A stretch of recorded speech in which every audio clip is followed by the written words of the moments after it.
Joining us this week is Dr. Alan Leifeste from Southeast Texas Medical Associates. Thank you for being here. Thank you for having me back, Jessica. You're welcome. We're actually talking today about high blood pressure, serious health problems, but why is that? You know, Jessica, high blood pressure, or hypertension as we call it, can affect every system of the body.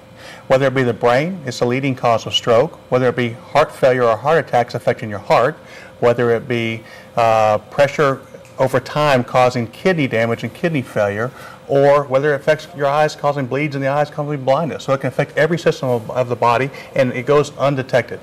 And you were mentioning that it's basically a silent killer. Yeah. Hypertension or high blood pressure, Jessica, is known as a silent killer because for the most part, unless you get checked, people don't realize that they have it.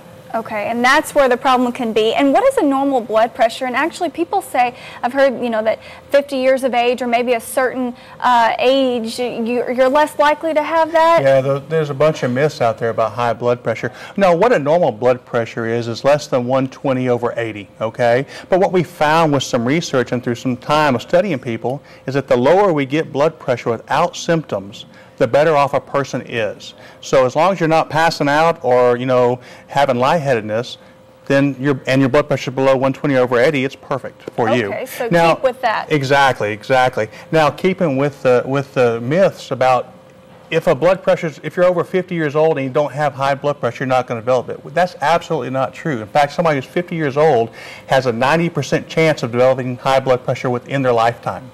Because of their age or later in life? Just the natural hardening of the arteries and the effects that it has on the body with time. Now, that means if you have a 90% chance of having developing hypertension, everybody should try to prevent it.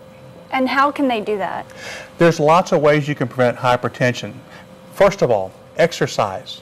Daily exercise of 30 to 45 minutes of getting the heart rate up, whether it be through bicycle riding, jogging, fast walking, elliptical machines.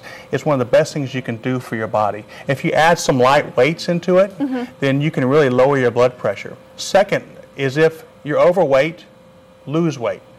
And if you are overweight, you don't have to get down to your ideal body weight. A 20-pound weight loss is better than any blood pressure medication I can give you. So if you lose 20 pounds, I can probably take a blood pressure medication off of your medication profile. And lastly, don't smoke. Smoking will affect and be one of the worst things you can absolutely do for your body. And that sounds like the Lush initiative that you guys have, the doctors have at SETMA. Lose weight, exercise, and stop smoking. That's what you need to do for healthy living.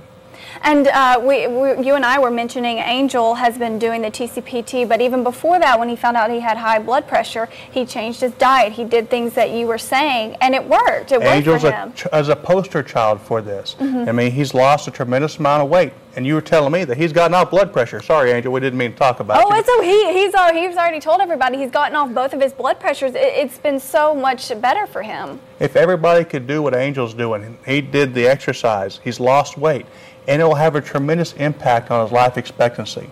It's one of the top killers in the United States, and it's easily preventable if you take the right lifestyle approach to it. And you did say also that it doesn't always happen in people that are overweight or a certain age. It can happen at a younger age too. My advice to you is, especially if you have a family history of high blood pressure, is get your blood pressure checked. It's an easy, painless test, and it can have definite consequences on your life. And it's easily treated once you find you have it. Right. And you were able to overcome it, just like you said, by losing weight or just paying attention to it. Yeah, changing your diet, losing weight, exercising, not smoking, and if we need to, we'll use medications.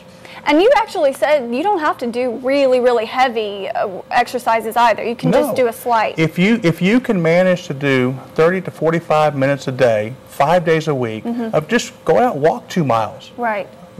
Swim, whatever it is, that's one of the best things you can do for your body to help you out. Great. We appreciate that, Doctor. Thank you for joining us. Thank you, Jessica. You're welcome. Well,